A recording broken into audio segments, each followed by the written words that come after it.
Hello, हाय सभी को राम राम, राधे राधे।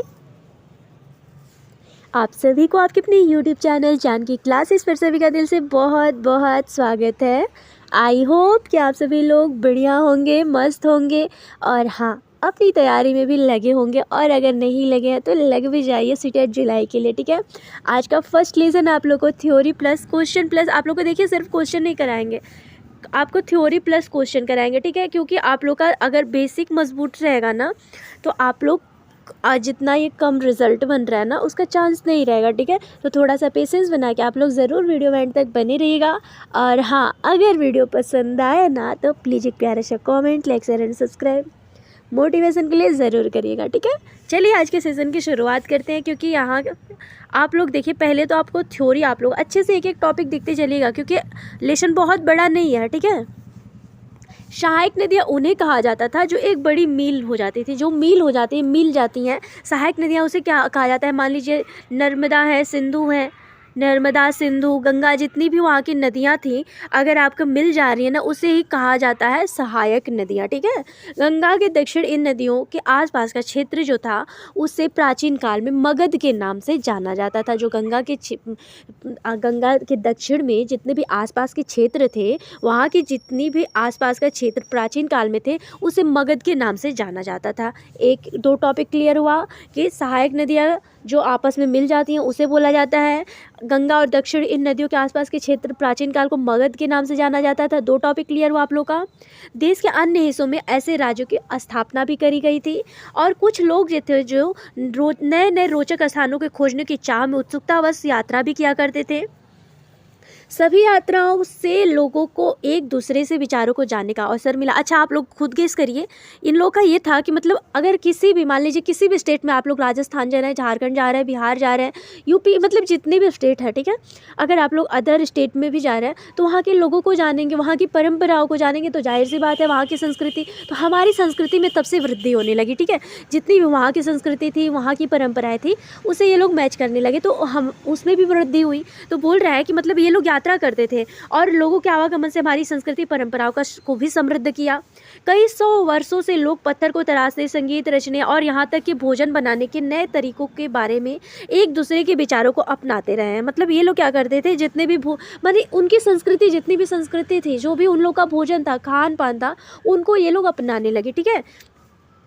हमारा देश जो है, हमें प्रायः इंडिया तथा भारत जैसे नामों को प्रयोग करते हैं। जो हमारी इंडिया है, इंडिया जो है हमारी इंडस वैली का आप लोगों ने नाम सुना होगा ना, सिंधु सभ्यता, तो उसी के नाम पे पड़ा है। तो सिंधु सभ्यता जो है संस्कृत भाषा है और इंडस वैली जो सिविलाइजेशन है हमारी इंग्लिश, और उसे हिंदी में बोला जाने लगा बाद में इंडिया, तो वही बोल रहा है। इंडिया शब्द इंडस से निकला है, जैसे संस्कृत में सिंधु कहा जाता है।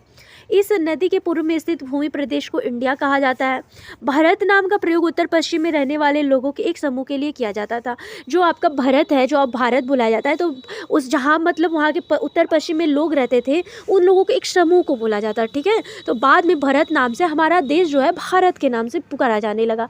तो आप लोगों को पता चला कि इंडस जो इंडिया हुआ, हमारी देश जो इंडिया हुआ, किस लिए हुआ, भारत कैसे हुआ, भारत हमारा देश। तो आप लोग को पता चला। दो टॉपिक, चार टॉपिक आप लोग का यहाँ से देखिए, सारे आप लोग को समझिए तो ये सारे मोस्ट पॉइंट ही हैं। एक एक पॉइंट आप लोग के एग्जाम के लिए बहुत ही महत्वपूर्ण है, ठीक है।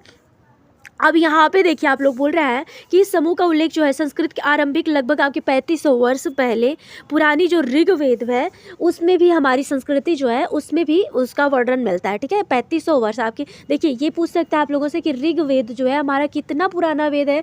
तो यहाँ से एक और टॉपिक आप लोग का क्लियर हुआ कि 3500 वर्ष पुराना हमारा ऋग्वेद है, ठीक है। उसमें जो है हमारी इस संस्कृति का वर्णन मिलता है।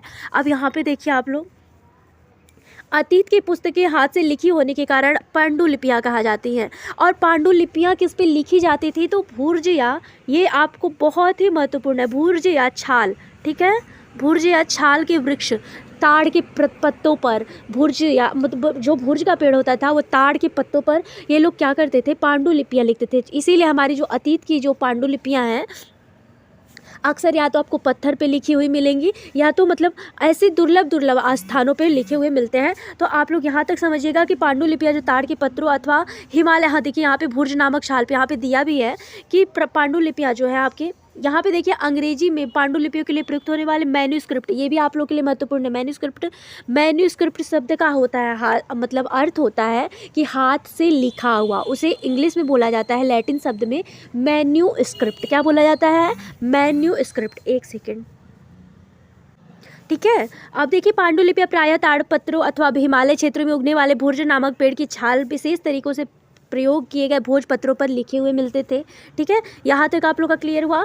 कई पांडुलिपियाँ आज भी उपलब्ध हैं, जो कि अभी कई पांडुलिपियाँ जो है अभी भी मतलब देखने को मिलती हैं। ऐसा है जहाँ जहाँ आप लोग जाएंगे, जितनी भी हमारी ऐतिहासिक मंदिर हैं, ऐतिहासिक जितने भी हम लोग के ऐतिहासिक आप लोग जितने भी स्थल पे जाएंगे ना, वहाँ पे मतलब ऐसी दुर्लभ चीज़ें भी देखने को मिलती हैं, ठीक है। कई लाख वर्ष पहले लोग नदियों के तट पर रहते थे। यहाँ रहने वाले आरंभिक लोगों से कुछ कुशल संग्राहक भी थे, जो आसपास के जंगलों की विशाल संपदा से परिचित थे। अपने भोजनों के लिए जड़ों, फलों तथा जंगलों के अन्य उत्पादों का यह स्व संग्रह किया करते थे। वे जानवर का भी शिकार करते थे। मतलब यहाँ बोल रहा है कि कई लाख वर्ष पहले नदियों के तट पर यहाँ पे लोग रहते थे, और आरंभिक लोग जो थे इनको कुशल संग्राहक भी माना जाता था। और कुछ लोग जो थे आसपास के जंगलों की विशाल संपदा से परिचित थे। अपने भोजनों के लिए जड़ों, फलों तथा जंगलों के अन्य उत्पादों का यह स्व संग्रह मतलब खुद संग्रह करते थे, और वे जानवरों का शिकार भी करते थे। तो अगर आप लोगों से फर्स्ट लेसन में यहाँ तक पूछे तो आप लोग को कोई डाउट नहीं होगा ना। देखिए लेसन आप लोग का कितना छोटा सा था ना। अब इस पर हम लोग क्वेश्चन कर लेते हैं, ठीक है। आप लोग को अगर क्वेश्चन इस पर बन के आए तो आप लोग समझते चलिएगा और एक एक टॉपिक ध्यान से देखते चलिएगा। अब यहाँ पे क्वेश्चन बोल रहा है कि हम अतीत में किन किन के बारे में जानकारी हासिल करते हैं। तो हम अतीत में शिकारियों, पशुपालकों, कृषकों, शासकों, व्यापारियों, पुरोहितों, शिल्पकारों, कलाकारों, संगीतकारों या फिर वैज्ञानिकों के जीवन के बारे में जानकारियाँ हासिल करते हैं। फर्स्ट क्वेश्चन हुआ आप लोग का। सेकेंड देख लेते हैं। 8000 वर्ष पूर्व पुरुष स्त्री किसका उपजाना किन किन पशुओं को पालतू बनाया था। तो आप लोग याद रखिएगा, इन लोगों का फर्स्ट आप लोग का कुत्ता था। कुत्ता के बाद ये लोग भेड़ बकरी सब पालने लगे, ठीक है। तो इन लोग का जो 8000 वर्ष पूर्व स्त्री मतलब पशु को किसको पालतू बनाया, तो कुत्ता, भेड़ बकरी इन सबको इन्होंने पालतू बना लिया था, ठीक है। यहाँ पे आप लोग देखिए इन्होंने क्या किया, उन्होंने 8000 वर्षों में सबसे पहले गेहूँ जैसी फसलों को उपजाना आरंभ किया। उसके बाद क्या किया इन्होंने, भेड़ बकरी गाय बैल जैसे पशुओं को पालतू बनाना शुरू कर दिया था, ठीक है। यहाँ पे कुत्ता हटा दिया, लेकिन अगर आप लोगों से पूछेगा ना तो कुत्ता आप लोगों का भेड़ बकरी गाय बैल पशु सबको इन्होंने पालतू बना लिया था, ठीक है। तो यहाँ आप लोग क्लियर करिएगा, यहाँ पे थोड़ी सी टाइपिंग मिस्टेक हुई है। चलिए अब नेक्स्ट देख लेते हैं हम लोग। सहायक नदियाँ किसे कहा जाता है, तो कितने वर्ष पूर्व इन नदियों के किनारे नगर फले फूले हुए थे। तो सहायक नदियाँ उन्हें कहते हैं जो एक बड़ी नदियों में मिल जाती हैं। 4700 वर्ष पूर्व इन नदियों के किनारे कुछ आरंभिक नगर भी फले फूले थे, ठीक है। जैसे कि मगध के बारे में आप लोगों ने सुना। गंगा के दक्षिण में नदियों के आसपास के प्राचीन काल में किस नाम से जानते थे, तो गंगा के दक्षिण में इन नदियों के आसपास के क्षेत्र को प्राचीन काल में मगध के नाम से जाना जाता था, ठीक है। लोगों ने द्वीप के एक हिस्से से दूसरे हिस्से तक यात्रा की। लोगों ने सदैव उपमहाद्वीप के एक हिस्से से दूसरे हिस्से तक यात्रा करी थी, और यात्रा करके वहाँ की जो भी संस्कृति जो भी परंपराएं थी इन्होंने अपनाना शुरू कर दिया था।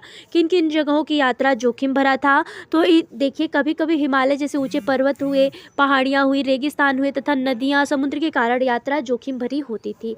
व्यापारी जो थे मूल्यवान वस्तुओं को लेकर किस चीज़ की यात्रा करते थे, तो अतिरिक्त व्यापारी कभी काफिलों में भी तो कभी जहाज़ों में भी अपने साथ साथ मूल्य वस्तु को लेकर एक स्थान से दूसरे स्थान तक जाते रहते थे, ठीक है। नेक्स्ट देख लेते हैं। 100 वर्ष पहले लोग किन किन विचारों को अपनाते रहे हैं, तो 100 वर्ष पहले लोग पत्थर को तराशना, संगीत रचना, यहाँ तक कि भोजन बनाने के नए तरीकों के बारे में भी एक दूसरे के विचारों को अपनाते रहे हैं। अपने देश के लिए हम किन नामों का प्रयोग करते रहे हैं, तो अपने देश के लिए हम प्रायः इंडिया तथा भारत जो है हम लोग का भारत जैसे नामों का प्रयोग करते थे। इंडिया का शब्द जो है किस शब्द से निकला है, तो आप लोग इंडिया शब्द इंडस से निकला है। जैसे कि आपके संस्कृत में जिसे सिंधु कहा जाता है, इंडस सिविलाइजेशन, वही हम लोग का सिंधु सभ्यता, उसी से हमारी इंडिया जो है इंडिस, उससे इंडस शब्द से आपका निकला है इंडिया। ठीक है। अतीत की पुस्तकों को हाथों से लिखने का कारण क्या है? तो अतीत की पुस्तकें हाथों से लिखी होने के कारण पांडुलिपियाँ होती थी, और ये लिखी किस पर जाती थी? तो या तो भुर्ज के छाल पर, या तो आपके ताड़ के पत्तों पर। ठीक है, ताड़ के पत्तों पर लिखी जाती थी। इन्हें मैन्यूस्क्रिप्ट, जिसे मैन्यूस्क्रिप्ट जो बोला जाता है, हाथ से लिखा हुआ। ठीक है, यहाँ तक आप लोग क्लियर करते चलिएगा। पांडुलिपियाँ कहाँ मिलती हैं? तो ये पांडुलिपियाँ मंदिरों और विहारों के अन्य स्थानों पर भी प्राप्त होती हैं। थोड़ी सी टाइपिंग मिस्टेक हुई है, इसके लिए आप लोगों से सॉरी। अतीत की पुस्तकों में किसकी चर्चा मिलती है? तो अतीत की पुस्तकों में मान्यताओं, व्यवहारों, राजाओं के जीवन, औषधियों तथा विज्ञान आदि सभी प्रकार के विषय की चर्चा मिलती है। इन पुस्तकों में ये पुस्तकें जो हैं किस भाषा में लिखी गई होती थी? तो आपके संस्कृत भाषा में। आम लोग जो थे किस भाषा का प्रयोग करते थे? तो आपके प्राकृत भाषा का प्रयोग करते थे। हम किसका अध्ययन कर सकते हैं? तो हम अभिलेखों का अध्ययन कर सकते हैं। ठीक है, तो यहाँ तक आप लोग का क्लियर हुआ। अगर ये लेसन आप लोग को, ये सेशन अगर आप लोग को सच में पसंद आया हो ना, तो प्लीज़ एक प्यारा सा comment, like, share and subscribe motivation के लिए आप लोग ज़रूर करिएगा। ठीक है, आप लोग का 6th 7th ईयर मेरी जिम्मेदारी आप लोग को अच्छे से प्रोवाइड कराएंगे, और सारी थ्योरी प्लस क्वेश्चन आप लोग को कराएंगे। तो वीडियो में ज़रूर एंड तक बना रहा करिए। और हाँ, मिलते हैं सभी को नेक्स्ट वीडियो में। तब तक के लिए सभी को राम राम, राधे राधे। सच में क्लास पसंद आए तो प्लीज़ एक प्यारा सा comment, like, share and subscribe motivation के लिए ज़रूर करिएगा।